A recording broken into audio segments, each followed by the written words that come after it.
Hello दोस्तों, आपका अपना एक्सप्लोरिंग एजुकेशन आपके लिए लेकर आया है यूपी पुलिस के प्रैक्टिस सेट। जैसे कि आपको पता है अभी यूपी पुलिस के एग्जाम चल रहे हैं, तो हम डेली एक जीके का प्रैक्टिस सेट लाने की कोशिश करेंगे, जिसमें आप लास्ट टाइम पे अपना रिवीजन कर सको और मैक्सिमम क्वेश्चन आपके एग्जाम में आपको यहाँ से देखने को मिल जाए।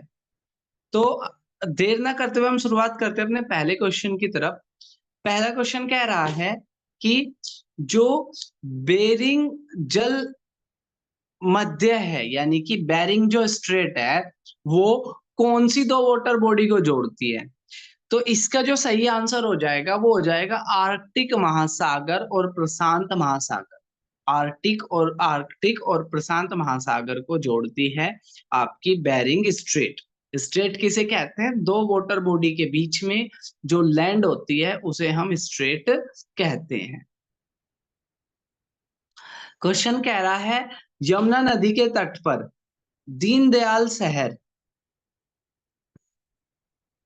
की नींव किसने रखी थी?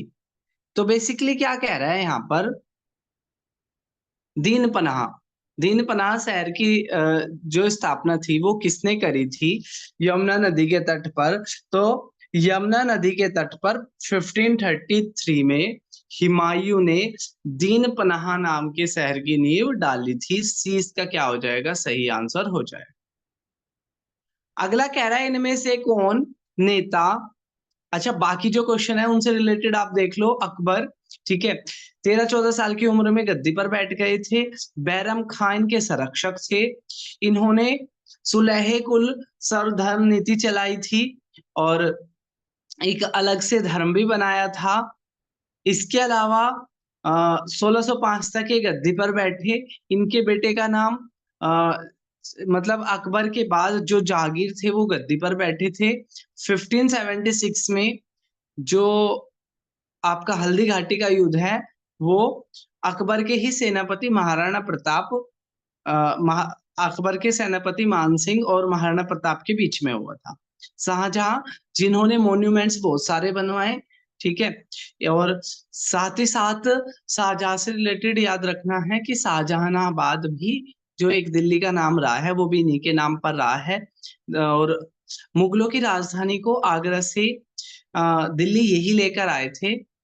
और दिल्ली का लाल किला और मोती जो जामा मस्जिद है वो इन्होंने ही बनवाई थी। जहांगीर की बात करें तो कोर्ट ऑफ जो ईस्ट इंडिया कंपनी के जो अधिकारी थे वो जहांगीर के दरबार में ही आए थे ट्रेड की परमिशन लेने के लिए। और साथ ही साथ इनको ना पेंटिंग का बहुत ज्यादा शौक था। साथ ही साथ न्याय की जंजीर किस राजा ने बनवाई थी? तो जहांगीर ने बनवाई थी। अगला क्वेश्चन कह रहा है इनमें से किस नेता का नाम चंपारण सत्याग्रह से नहीं जुड़ा है? तो जब गांधी जी 9 जनवरी 1915 को भारत आए तो उन्होंने एक साल भारत का भ्रमण करा, भारत के इशू को जाना। तभी बिहार से एक व्यक्ति, राजकुमार शुक्ला नाम के व्यक्ति, उनके पास आते हैं और बिहार की समस्या बताते हैं। वो कहते हैं कि बिहार में 3 कटिया पद्धति है, जिसके तहत 3/20 यानी कि किसी भी की भी लैंड पर अगर 20 बीघे जमीन है तो 3 बीघे जमीन पर नील उगाना कंपलसरी है, जिसके खिलाफ एक चंपारण सत्याग्रह चला था। तो पूछ रहा है यहाँ पर कि चंपारण सत्याग्रह से कौन से व्यक्ति नहीं जुड़े हुए हैं? तो चंपारण सत्याग्रह से ऑप्शन ए कह रहा है अनुग्रह नारायण सिंह, जेपी कृपलानी और ब्रज किशोर प्रसाद। तो सारे के सारे जुड़े हैं, सरदार पटेल नहीं जुड़े हुए। अगला कह रहा है सिस्मोग्राफ किसका अध्ययन करने के लिए होता है? तो भूकंप का अध्ययन करने के लिए होता है आपका सिस्मोग्राफ। इसमें 2 स्केल होती है, एक रिएक्टर स्केल, एक मर्सली स्केल। जो रिएक्टर स्केल होती है, ठीक है, जो रिएक्टर स्केल होती है वो क्या करती है? वो मैग्नीट्यूड को नापती है। जबकि जो मर्सली स्केल होती है, ठीक है, वो इंटेंसिटी को नापती है, तीव्रता को नापती है। नेक्स्ट क्वेश्चन की बात करें, लघु हिमालय श्रेणी की ढालों पर मिलने वाले छोटे घास के मैदानों को जम्मू कश्मीर में क्या कहा जाता है? यानी कि मैं हिमालय के अंदर जो घास के जो मैदान दिखते हैं उनको जम्मू कश्मीर में क्या कहा जाता है? क्वेश्चन ये पूछ रहा है। तो इनको जम्मू कश्मीर में कहते हैं मर्ग। ठीक है, मर्ग इनको कहा जाता है। ए क्या हो जाएगा, इसका सही आंसर हो जाएगा। उत्तराखंड में इन्हीं को बुग्याल कहते हैं। और इनको जो ये चरवाहे होते हैं इनके लिए बहुत ही इंपॉर्टेंट ये माने जाते हैं। साथ ही साथ कुल्लू में इनको थैच कहते हैं। तो थैच कहते हैं कुल्लू में, और जो बुग्याल है वो कहते हैं उत्तराखंड में, और जम्मू कश्मीर में इनको मर्ग कहते हैं। अगला कह रहा है क्वेश्चन नंबर 6 कि हाई हरेबा लोक नृत्य किस शैली किस भारतीय राज्य में प्रचलित है। ठीक है, तो ये जो डांस है ये मणिपुर का है, और इस तरह के क्वेश्चन बहुत ज्यादा आते हैं। इनकी हम राजधानी देख लेते हैं। असम की राजधानी दिसपुर, मणिपुर की राजधानी इम्फाल, मिजोरम की राजधानी शिलोंग और नागालैंड की राजधानी कोहिमा। अगला कह रहा है श्रीलंका में डच और पुर्तगाल उपनिवेशों के वंशजों को क्या कहा जाता है। तो बेसिकली क्या था, श्रीलंका के अंदर जो डच और पुर्तगाल का, जैसे हमारे यहाँ पर ब्रिटेन ने किया, तो श्रीलंका को पहले डच और पुर्तगाल ने कॉलोनाइज किया था, बाद में फिर ब्रिटेन ने भी करा। तो पूछ रहा है कि डच और पुर्तगाल उपनिवेशों को वहां पर क्या कहा जाता है।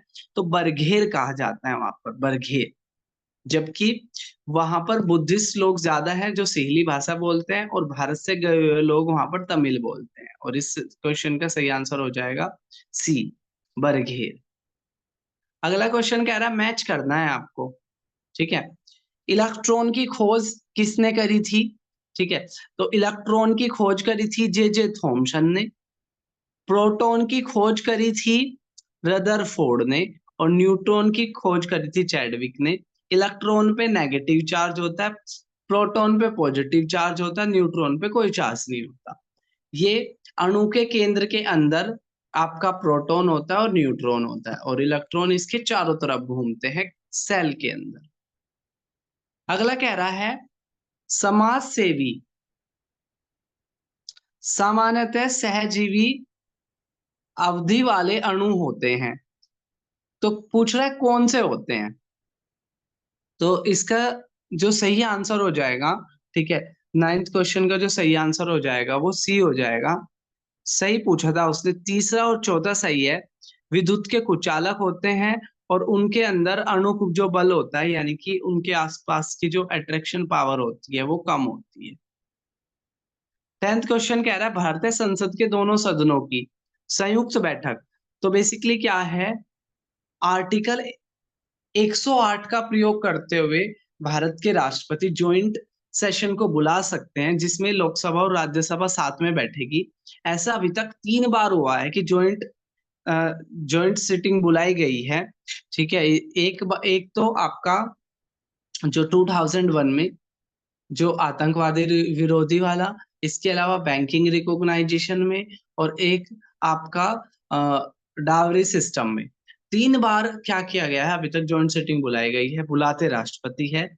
लेकिन जब बात आती है कि कौन चेयर करेगा, तो लोकसभा के जो स्पीकर होते हैं वो इसको क्या करेंगे, ठीक है, अध्यक्षता करेंगे। तो सी इसका सही आंसर हो जाएगा, लोकसभा के अध्यक्ष। कह रहा है कौन सा विधेयक भारत के राष्ट्रपति के पूर्व अनुमान के बिना प्रस्तावित किया जा सकता है। यानी कि पहले से राष्ट्रपति की परमिशन लेने की जरूरत नहीं है। तो बेसिकली क्या है, अगर कोई धन विधेयक और वित्त विधेयक है ना, तो धन विधेयक जिसका मेंशन आर्टिकल 110 में है, वो सिर्फ और सिर्फ लोकसभा में ही ओरिजिनेट हो सकता है with the permission of president. और इसमें क्या है, राज्यसभा के पास पावर नहीं होती है। राज्यसभा के पास बिल आता है 14 दिन के अंदर। ठीक है, राज्यसभा अगर कोई जवाब नहीं दिया तो उनकी ना में भी हाँ मानी जाती है। तो इसका जो सही आंसर हो जाएगा कि राष्ट्रपति के परमिशन के बिना। तो धन विधेयक के लिए भी, वित्त विधेयक के लिए भी राष्ट्रपति की परमिशन चाहिएगी, लेकिन साधारण विधेयक के लिए नहीं चाहिएगी। सी इसका क्या हो जाएगा, करेक्ट आंसर हो जाएगा।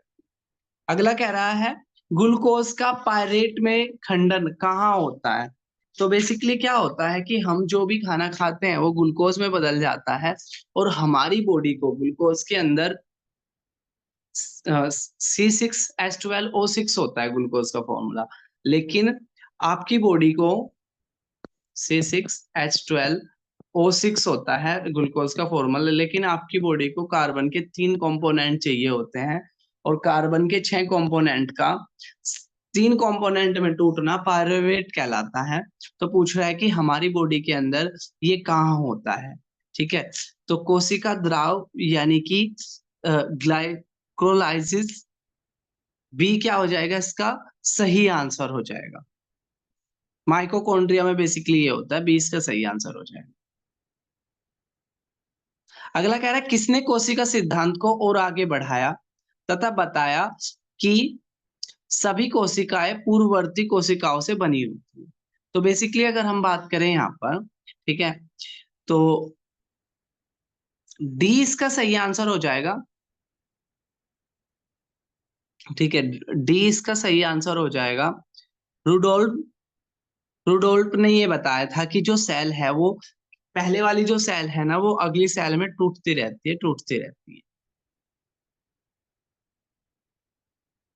नेक्स्ट क्वेश्चन की बात करें, वो कह रहा है किसी वस्तु में उत्पन्न होने वाला त्वरण ज्ञात करे यदि वस्तु का द्रव्यमान 10 किलो है तथा इस पर 20 न्यूटन का बल लगा हुआ है। तो आप जानते हो कि जो फोर्स है, बल है, वो किसके बराबर होता है, मास यानी कि वजन इनटू एक्सीलरेशन यानी कि त्वरण। तो यहाँ पर अगर हम बात करें तो मास दिया हुआ है 10 केजी का, ठीक है, और हमें फोर्स भी दे रखा है 20 का, और एक्सीलरेशन यानी कि त्वरण हमें निकालना है। तो ये इधर मल्टीप्लाई में है, दूसरी साइड जाके डिवाइड में हो जाएगा। तो 20 को आप 10 से डिवाइड करोगे तो आ जाएगा 2, और एक्सीलरेशन की यूनिट होती है मीटर पर सेकेंड स्क्वायर। नेक्स्ट क्वेश्चन की बात करें, किसी वस्तु का द्रव्यमान और उत्पन्न त्वरण का गुणनफल उस पर लगने वाले डैश के बराबर होता है। तो किसी के द्रव्यमान को वो किसके बराबर होता है आपका, ठीक है, तो वो होता है बल के बराबर। अभी हमने ये जो इससे पहले वाला क्वेश्चन था उसी से ये फॉर्मूले से है, ठीक है, force force is equals to mass into acceleration. अगला क्वेश्चन कह रहा है किसी आवेशित वस्तु से आवेश को पृथ्वी में भेजने की क्रिया को क्या कहते हैं, ठीक है। तो इस क्रिया को हम क्या कहते हैं, भू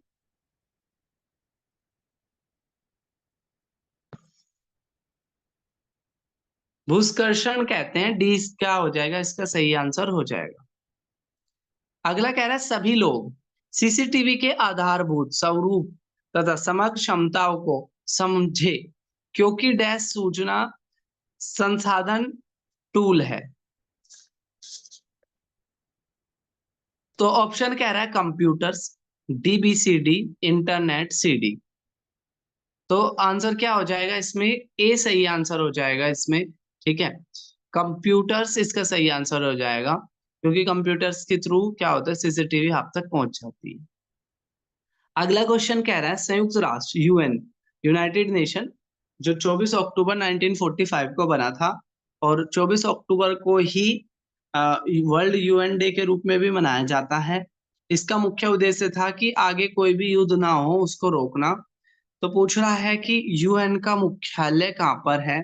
तो जो यूएन का जो मुख्यालय है वो न्यूयॉर्क में है, ठीक है, वो न्यूयॉर्क में है।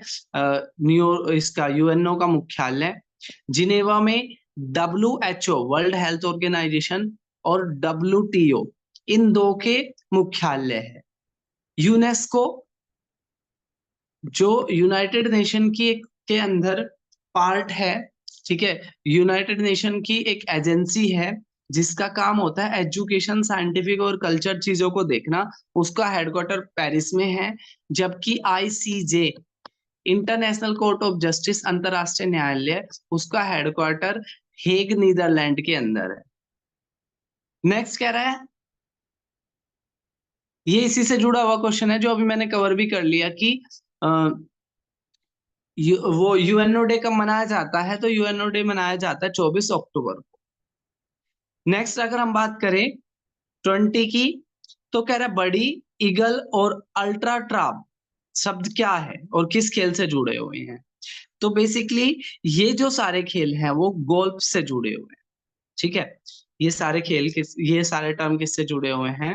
गोल्फ से जुड़े हुए हैं। नेक्स्ट क्वेश्चन की अगर हम बात करें, वो कह रहा है भारत के संविधान का कौन सा अनुच्छेद छुआछूत का अनुमूलन करता है? तो जो इसका सही आंसर हो जाएगा वो हो जाएगा 17।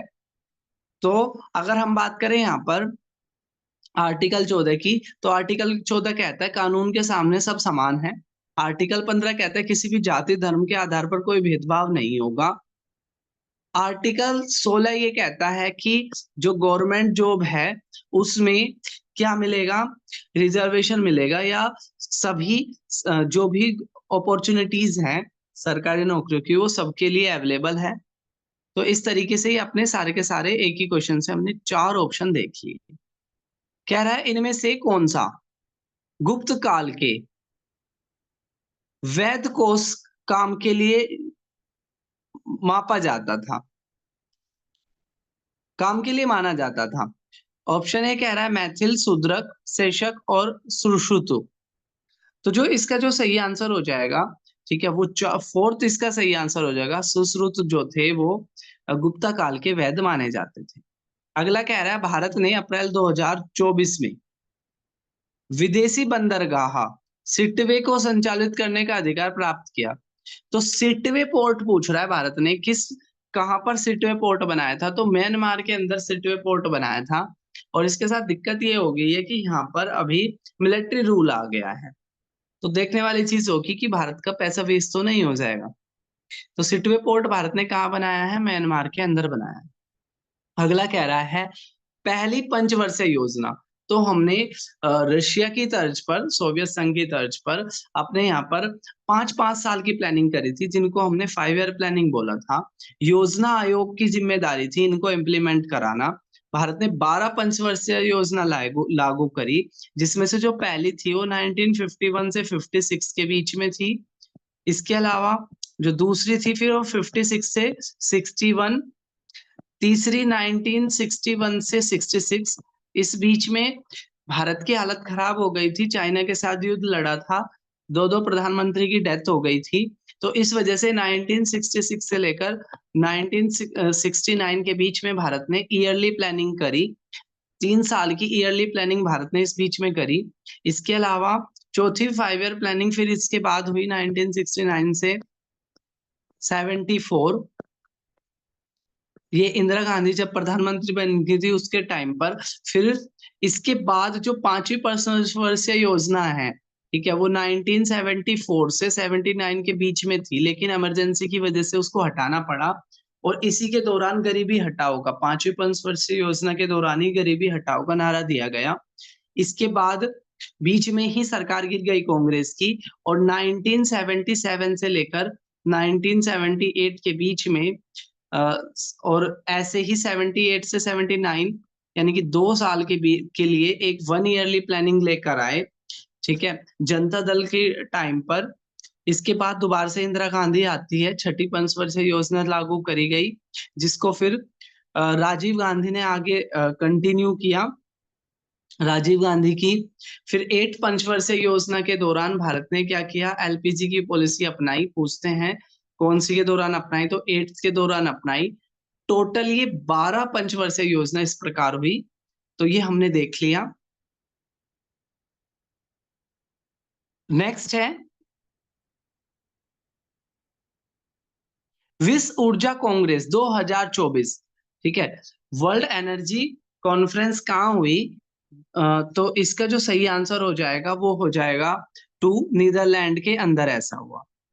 अगला कह रहा है टूथपेस्ट खरीदते समय जो बिक्री कर आप देते हैं वह है किसके पास जाता है? ठीक है, तो राज्य सरकार लगाती है, और रा, अ, राज्य सरकार द्वारा लगाया गया और संग्रहित किया गया कर होता है जो भी टूथपेस्ट खरीदते समय, यानी कि जो बिक्री कर होता है, सेल टैक्स जो जाता है वो राज्य सरकारों को जाता है। अगला क्वेश्चन कह रहा है कौन सा लाल ग्रह कहा जाता है? तो बेसिकली सूर्य से जो ग्रह है ना, तो वो उसको कैसे याद कर सकते हो? माई, वेरी, एफिशिएंट, मदर, जस्ट, सर्व, अस, नट्स। सबसे पहला प्लेनेट मर्क्यूरी है, जो सूरज के सबसे ज्यादा नजदीक है, जिसके पास कोई भी अपना वातावरण नहीं है। इसके बाद है वीनस, जिसको मॉर्निंग स्टार या इवनिंग स्टार भी कहते हैं। बाकी सारे प्लेनेट पृथ्वी के सूर्य के चारों तरफ वेस्ट टू ईस्ट घूमते हैं, लेकिन और यूरेनस वीनस और यूरेनस ईस्ट टू वेस्ट घूमते हैं, यानी कि क्लॉकवाइज घूमते हैं। बाकी सारे प्लैनेट सूरज के चारों तरफ एंटी क्लॉकवाइज घूमते हैं। वीनस के पास सल्फ्यूरिक एसिड के क्लाउड है और ये सबसे ज्यादा गर्म ग्रह है। तीसरा ग्रह आता है अर्थ, जो एकमात्र ग्रह है जिस पर जीवन संभव है। और पहला जो मर्क्यूरी था, इसकी कोई सैटेलाइट नहीं है। वीनस की भी कोई सैटेलाइट यानी कि उपग्रह नहीं है। अर्थ की एक सैटेलाइट है मून। मार्स मार्स को लाल ग्रह कहते हैं और इसकी दो सैटेलाइट है, फोबोस और डीमोस।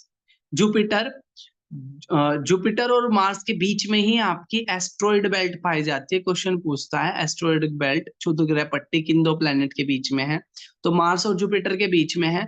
जुपिटर सबसे बड़ा प्लेनेट है और इसके बहुत सारी सैटेलाइट है। ऐसे ही सैटर्न है, सैटर्न के पास रिंग्स है। पूछते हैं किस प्लेनेट के पास रिंग्स है, तो सैटर्न के पास रिंग्स है। यूरेनस मैंने बता दिया, ईस्ट टू वेस्ट घूमता है, क्लॉकवाइज घूमता है। और यूरेनस मोस्ट टिल्टेड प्लेनेट है, मोस्ट टिल्टेड प्लेनेट है। इसके अलावा यहाँ पर मीथेन की प्रेजेंस के कारण यूरेनस को ग्रीन प्लेनेट भी कहते हैं। तो अगर ग्रीन प्लेनेट किसे कहते हैं तो अर्थ मत लगाना, अर्थ को ब्लू प्लेनेट कहते हैं और ग्रीन प्लेनेट कहते हैं यूरेनस को। नेपच्यून सबसे लास्ट का क्या है आपका उपग्रह है, और यहाँ पर भी मीथेन है लेकिन कम मात्रा में है। तो इस क्वेश्चन का लाल ग्रह किसे कहते हैं, तो लाल ग्रह का जो आंसर हो जाएगा वो मंगल हो जाएगा। अगला क्वेश्चन कह रहा है कि मालगुडी डेज नाम की बुक किसने लिखी थी, तो आर के नारायण ने इस बुक को लिखा था।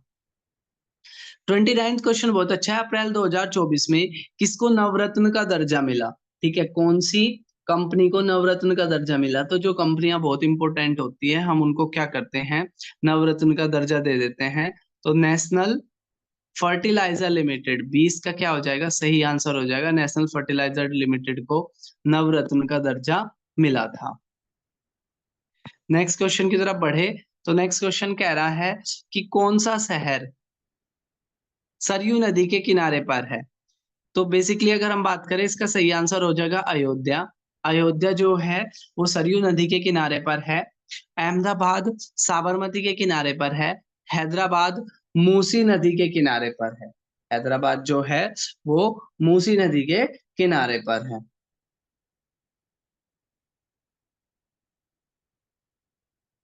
नेक्स्ट क्वेश्चन की तरफ बढ़े। नेक्स्ट क्वेश्चन कह रहा है कि इजराइल गणितज्ञ एबे विग्सन को किस योगदान के लिए ACCAM ट्यूरिंग पुरस्कार से सम्मानित किया गया। तो इजराइल के एक साइंटिस्ट है, उनको किसके लिए, तो बी क्या हो जाएगा, इसका सही आंसर हो जाएगा, ठीक है। बी क्या हो जाएगा, संगणन के सिद्धांत में आधारभूत योगदान के लिए उनको ये पुरस्कार मिला है। अगला क्वेश्चन कह रहा है उत्तर प्रदेश का एकमात्र मुक्त विद्यालय किस नाम से जाना जाता है। तो एकमात्र ओपन यूनिवर्सिटी है, उसका नाम पूछ रहा है, ठीक है। तो इसका जो नाम है वो हो जाएगा आपका सी, इसका सही आंसर हो जाएगा राजश्री पुरुषोत्तम दास टंडन मुक्त विद्यालय। तो एक ही यूपी में ओपन यूनिवर्सिटी है। सही आंसर क्या हो जाएगा, सी इसका आंसर हो जाएगा। इसकी स्थापना 1998 में की गई थी, इलाहाबाद में ये स्थित है। कई बार क्वेश्चन उल्टा करके पूछ लेंगे कि राजश्री पुरुषोत्तम दास टंडन मुक्त विद्यालय कहाँ है, तो ये है आपका इलाहाबाद में।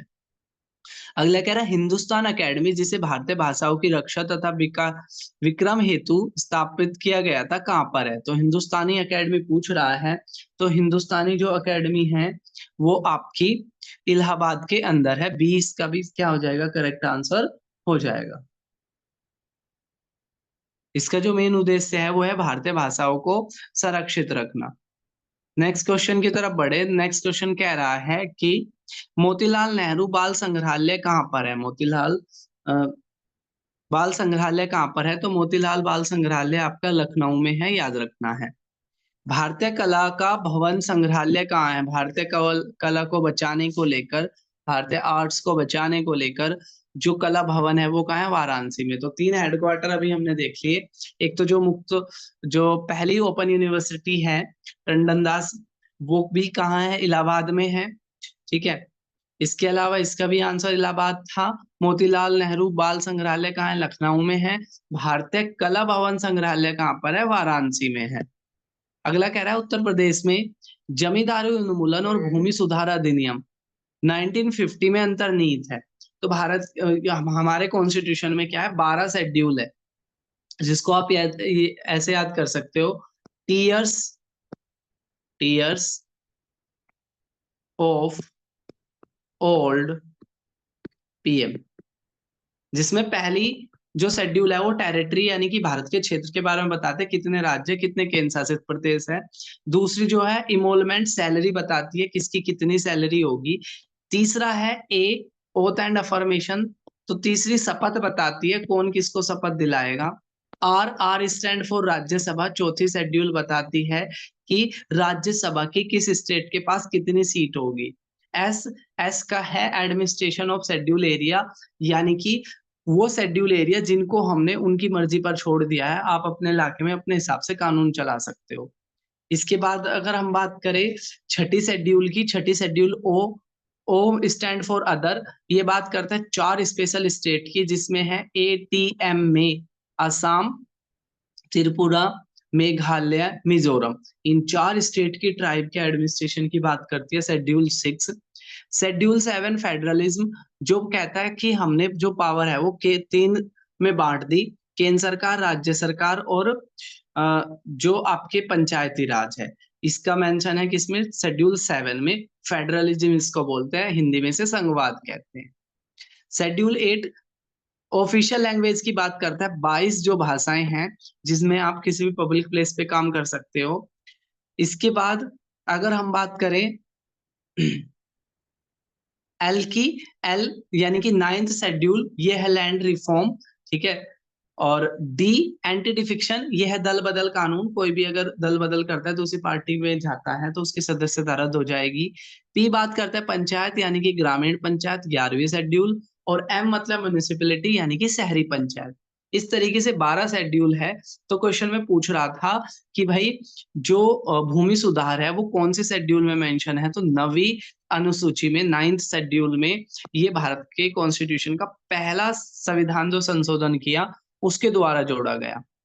अगला कह रहा है स्वाधार योजना क्या है, अद्वितीय पहचान के लिए, पुरुषों को स्वरोजगार देने के लिए, कठिन परिस्थिति में महिला की हेल्प करने के लिए, या वरिष्ठ नागरिक हेतु साझा गृह के लिए।